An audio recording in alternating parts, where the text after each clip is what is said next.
Hi hello friends, എല്ലാ കൂട്ടുകാർക്കും ചെമ്പനീർ പൂവിൻ്റെ വരാൻ പോകുന്ന ഒരു അടിപൊളി എപ്പിസോഡിലേക്ക് സ്വാഗതം. അങ്ങനെ ശ്രുതിയും ചേർന്ന് നീലിമയെ കണ്ടെത്തുകയും അങ്ങനെ നീലിമ അവരുടെ മുന്നിൽ തന്നെ വന്ന് പെടുകയാണ്. അത് കഴിഞ്ഞ റിവ്യൂവിൽ പറഞ്ഞിട്ടുണ്ട് കേട്ടോ. അപ്പോൾ അങ്ങനെ അവരെ പോലീസ് സ്റ്റേഷനിൽ അവളെ എത്തിക്കുകയാണ്. ഇവർ എന്നെ പറ്റിച്ചു പോയതാണ് എന്നൊക്കെ പറഞ്ഞ് പോലീസിൽ ഏൽപ്പിക്കുന്നുണ്ട്. അങ്ങനെ പോലീസ് സ്റ്റേഷനിൽ എത്തുകയാണ്. അങ്ങനെ നീലിമയാണെങ്കിൽ ആ സമയം കൊണ്ട് തനിക്ക് പരിചയമുള്ളൊരു വക്കീലിനെ അവിടേക്ക് വിളിച്ചു വരുത്തുകയാണ്. എത്രയും വേഗം എന്നെ ജാമ്യത്തിലെടുക്കണം, ഇവർക്ക് പൈസ കൊടുക്കാനൊന്നും പറ്റില്ലെന്ന് തന്നെയാണ് നീലിമ ആദ്യം പറയുന്നത്.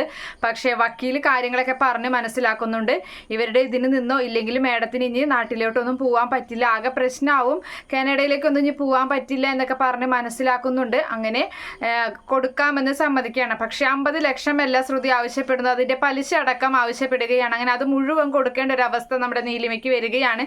ഇതേ സമയത്ത് നീലിമയുടെ ഭാഗത്ത് നിന്ന് ഒരു സാക്ഷിയെ വേണമെന്ന് പറയുകയാണ്. നീലിമയ്ക്കാണെങ്കിൽ ഈ നാട്ടിൽ ആരും അങ്ങനെ പരിചയവുമില്ല. അങ്ങനെ അതേ സമയത്താണെങ്കിൽ നമ്മുടെ രേവതി പൂ കൊണ്ട് കൊടുക്കാൻ, രേവതിക്ക് വണ്ടിയൊക്കെ വാങ്ങി കൊടുക്കുന്നുണ്ട് സച്ചി, കടകളിലൊക്കെ പൂ കൊണ്ട് കൊടുക്കാനായിട്ട്. അങ്ങനെ പൂ കൊണ്ട് കൊടുക്കുന്ന സമയത്ത് വണ്ടിയാണെങ്കിൽ ഒരു റോഡ് സൈഡിൽ ഇങ്ങനെ വെക്കുകയാണെന്നിട്ട് അടുത്തുള്ളൊരു കടയിൽ പൂ കൊടുക്കുന്നുണ്ട്. പക്ഷേ ആ വണ്ടി വെച്ചത് നോ പാർക്കിംഗ് എന്ന് പറയുന്ന സ്ഥലത്തായിരുന്നു.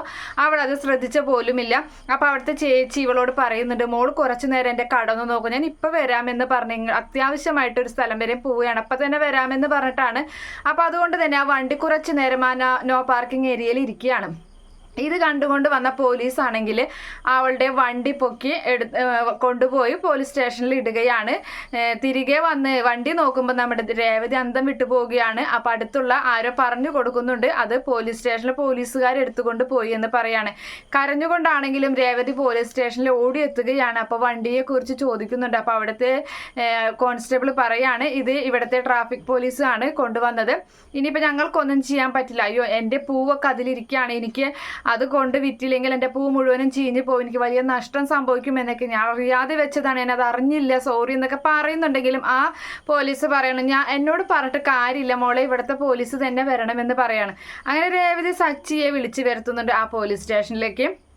അതേ പോലീസ് സ്റ്റേഷനിൽ ഇവർ പുറത്ത്, സച്ചിയും രേവതിയും പുറത്താണെങ്കിൽ അകത്ത് നടക്കുന്നത് കേസ് മറ്റേ നമ്മുടെ ശ്രുതിയും നീലിമയും കൂടിയിട്ടുള്ള ആ ഒരു ചർച്ചയും കാര്യങ്ങളൊക്കെ തന്നെയാണ്. രണ്ടു കൂട്ടർക്കും അറിയില്ല, അവർ പരസ്പരം രണ്ടുപേരും അറിയുന്നില്ല അവരകത്തുണ്ടെന്നുള്ള കാര്യങ്ങളൊന്നും തന്നെ അറിയുന്നില്ല. അങ്ങനെ ഇരിക്കുമ്പോഴായിരിക്കും നമ്മുടെ നീലിമയോട് സാക്ഷിയായിട്ട് ഒരാളെ ഒപ്പ് വേണമെന്ന് ആവശ്യപ്പെടുന്നത്. അങ്ങനെ നീലിമ പുറത്തേക്ക് ഇറങ്ങുമ്പോൾ കാണുന്ന കാഴ്ച സച്ചി അവിടെ നിൽക്കുന്നതാണ്. അപ്പോൾ സച്ചിയുടെ വണ്ടിയിലാണല്ലോ നമ്മുടെ നീലിമ വന്നത്.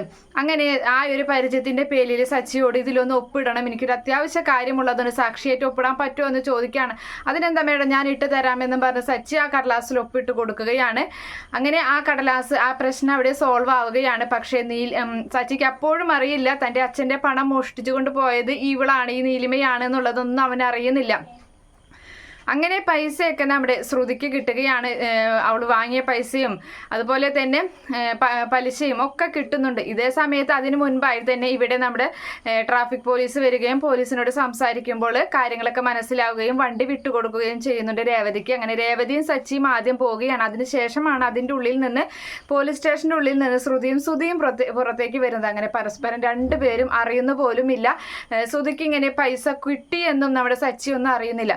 അങ്ങനെ അവർ വേഗം പോയി ഒരു റെസ്റ്റോറൻറ്റിൽ പോയി ഭക്ഷണമൊക്കെ കഴിക്കുകയാണ്. ശ്രുതിയും കയ്യിൽ ഇപ്പോൾ കുറേ പൈസയൊക്കെ ഉണ്ടല്ലോ.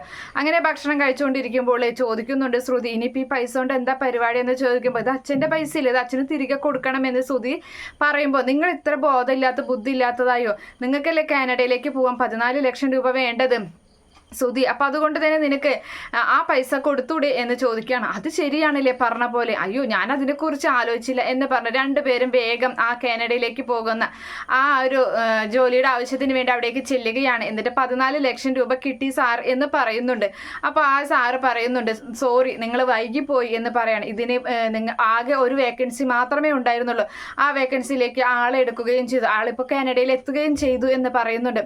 അയ്യോ എന്നോട് പറഞ്ഞു വെച്ച കാര്യമല്ലേ എന്ന് ചോദിക്കുന്നുണ്ട് ശ്രുതി. അപ്പം അതെ, നിങ്ങളോട് പറഞ്ഞു വെച്ച് തന്നെയാണ്, നിങ്ങളത് നല്ല ക്വാളിഫൈഡ് ആയിരുന്നു, ഇപ്പോൾ എടുത്തിട്ടുള്ള ആള് നിങ്ങളെക്കാളും പഠിപ്പ് ഒക്കെ കുറഞ്ഞ ആളാണ്, അതെ, എന്നിട്ട് പോലും എടുക്കേണ്ടി വന്നത്, നിങ്ങൾ പൈസ കൊണ്ടുവന്നില്ല, നിങ്ങൾ ടൈം ഡിലേ ആക്കി, അതുകൊണ്ടാണ് ഞങ്ങൾ പുതിയ ആളെ തിരഞ്ഞെടുത്തത് എന്ന് ആള് പറയുമ്പോൾ ശ്രുതിക്കും വളരെ നിരാശയാണ് അവിടെ നിന്ന് ഉണ്ടാകുന്നത്.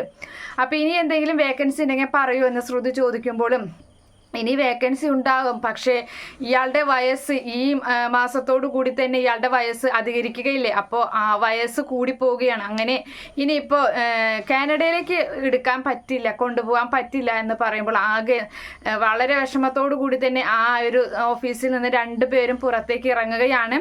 എന്തായാലും വീട്ടിൽ ഈ കാര്യമൊന്നും പറയുന്നില്ല കേട്ടോ. വീട്ടിൽ പറയുന്നത് നമ്മുടെ ശ്രുതിയുടെ അച്ഛൻ അയച്ചു കൊടുത്തു എന്നാണ്. ജയിലിൽ കിടക്കുന്ന അച്ഛൻ മാമൻ്റെ കയ്യിൽ കൊടുത്തേൽപ്പിച്ചിട്ടുണ്ടായിരുന്നു.